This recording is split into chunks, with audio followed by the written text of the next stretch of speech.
Good evening, everybody. You are looking live at the sporting surface at the Boston Garden in Boston, Massachusetts for the Major Indoor Lacrosse League 1997 Replay Championship game right here on the wide world of tabletop sports. Brian Martin here with you on a beautiful Saturday evening here in the Midwest. We have finished all but this game.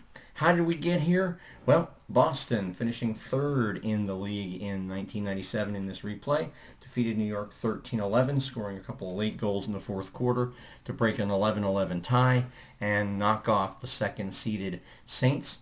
In the other semifinal, Rochester went into Philadelphia, scored five second and 5 fourth quarter goals, and had 5 defensive stops that prevented Philadelphia goals in other segments. And they pull off a 13-10 win and once again knock out the 7-3 first place Philadelphia Wings. They did it in real life, they did it in the replay, and they're playing on the road again here in Boston to face the Blazers for the championship. So we're going to get started. We're going to move a little faster. This isn't really a demo, it's a game, so I'm going to play at my pace. Here we go with the first segment in the first quarter. It is a visitor scoring chance.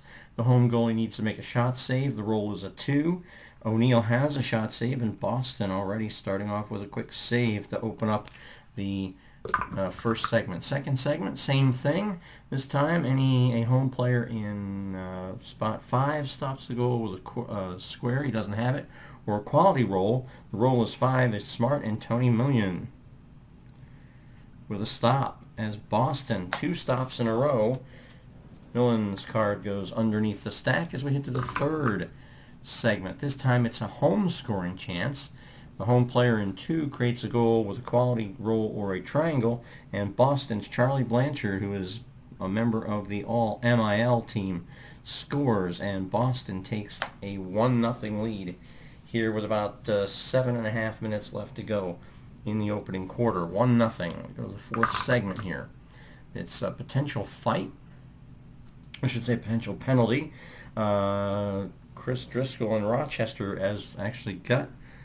picks up the penalty, and now we're looking to see if Boston scores the power play goal. It's a play save that Rochester has to make.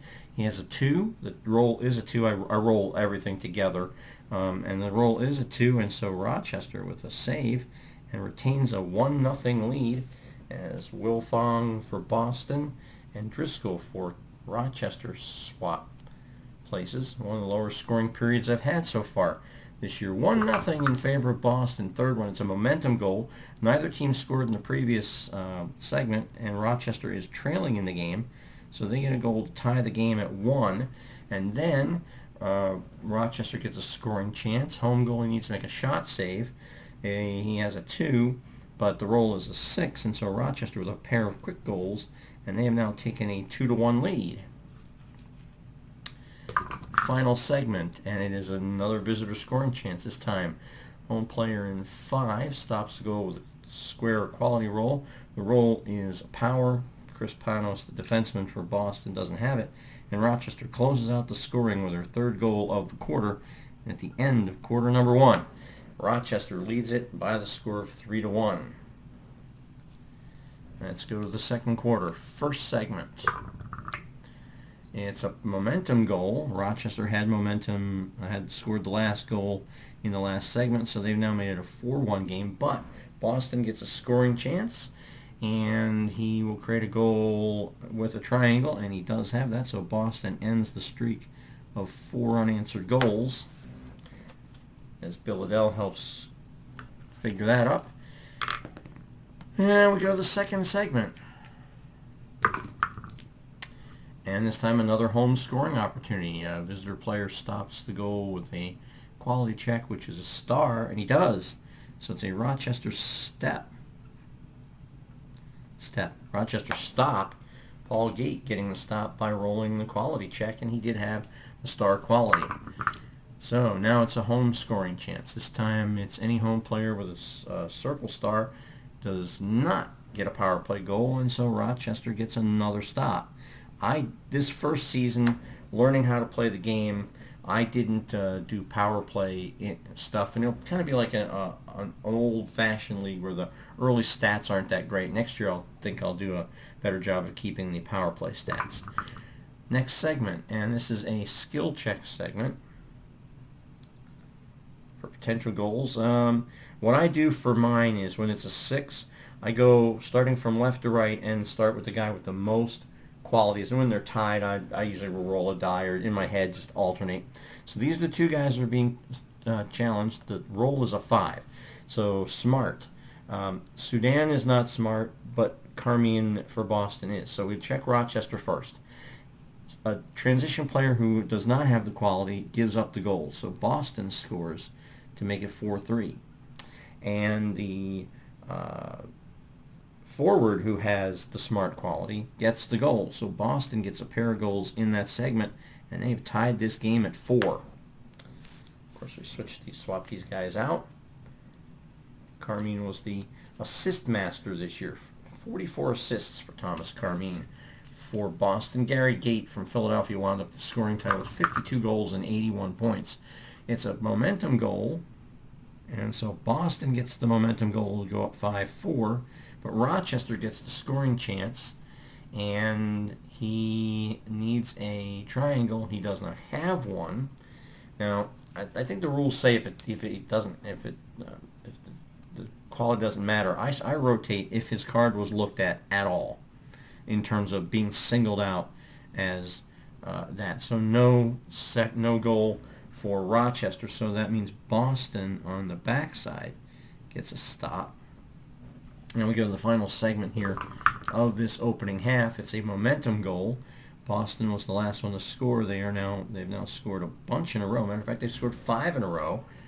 And then there will be a home scoring chance. Any visitor player with a circle prevents a power play goal. There is no circle, and so Boston scores again, and just before the half, the score is 7-4. 1 goal for Rochester in quarter number 2, and 6 for Boston. I forgot to check those off. 1, 2, 3, 4, 5, 6, and 1 for Rochester, and that is it. Who did I check? Any visitor? Oh, okay, so none of the visitor had it. So third quarter, 7-4 in favor of Boston. Momentum goal, it's Boston again. 8-4 now. And they'll get a scoring chance. Chance goes to player 3. He doesn't have a triangle, and the skill roll is not the one for him. So for that one, Rochester gets a stop. To prevent further bleeding, and Dave Robinson rotates down through the end of the pack, and we go to the second segment. This time it's a visitor scoring chance. The home goalie must make a special save. O'Neill has 5 stars, and O'Neill makes the special save. That failed him in the season finale when they lost to New York, because they rolled a 6. All right, momentum goal. Neither team scored, so Rochester gets the goal because they're trailing. That makes it 8-5 and ends a run of 7 consecutive goals by Boston, and they get a scoring chance. Got to make a shot save. O'Neill has 2 stars. It's a 1, and so Boston with another save. 2 big saves. Another momentum goal. This time, Rochester with another momentum goal, I should say. And another scoring chance. This time, if he has a triangle, he does not. But does a quality roll match? It's speed, so no, it's not. And once again, Boston with a stop. So Boston has really, let's see, was that any player? Visitor 4. So, switch him out. Visitor scoring a chance again. Home goalie must make a spec save. And Boston with another save. That same hitting the spec save, that's what did in Philadelphia. Dallas Elliott has 5 stars for play save, but none for shot and spec. And Rochester hit the spec save 5 times in that semifinal, and he let all 5 goals go in. So this one's a home scoring chance. This time the home player creates a goal with a triangle or the quality roll. He has the skill quality roll, and so Boston comes up with the goal, and at the end of the third quarter, another 2 goals for Rochester and 2 goals for Boston. 1, 2, and 1, 2. 2 goals apiece. We head to the fourth and final quarter. Fourth and final quarter. What was I doing there? It was the home team player 3. Yeah. Final quarter. Boston leads it 9-6. Rochester needs a miracle if they want to replicate their feat from the real-life 1997 season. There's a momentum goal for Boston. That gets them up over 10, and they get a scoring chance, and any home player scores a goal. So what I like to do to clear the decks of the bad assist guys is say, this guy scores. That puts Charlie Blanchard, the all MLL transition player. It's 11-6. You need a lot of visitor rolls, and they're not going their way. Boston with another one. Visitor goalie must make a shot save. He does. Dietrich was pretty solid in goal during the season. They're going to need some dice rolls going their way. Possible penalty. This could get them started. They both have 2s, and so nothing happens. Their cards swap out, but it's a I guess it's the equivalent of a lull segment. And now a momentum goal. It does go Rochester's way. Neither team scored last time, but Rochester was trailing, so they get that one. And then he has a scoring chance. Home goalie must make a spec save, and he does again. Marty O'Neill with that 5 stars on a spec save. This time it's a home scoring chance, and they'll stop the goal. So Rochester gets a stop, but it's now too little, too late. Down by 4. There is no way that Rochester can get 4 goals in the final segment. A little different than Hockey Blast. That is a possibility in Hockey Blast, but not here. And the roll goes Boston's way anyway. This time it's the home player, if he has a triangle, and he does have it, and he scores. And the final score is Boston 12 and Rochester 7, as Boston gets 4.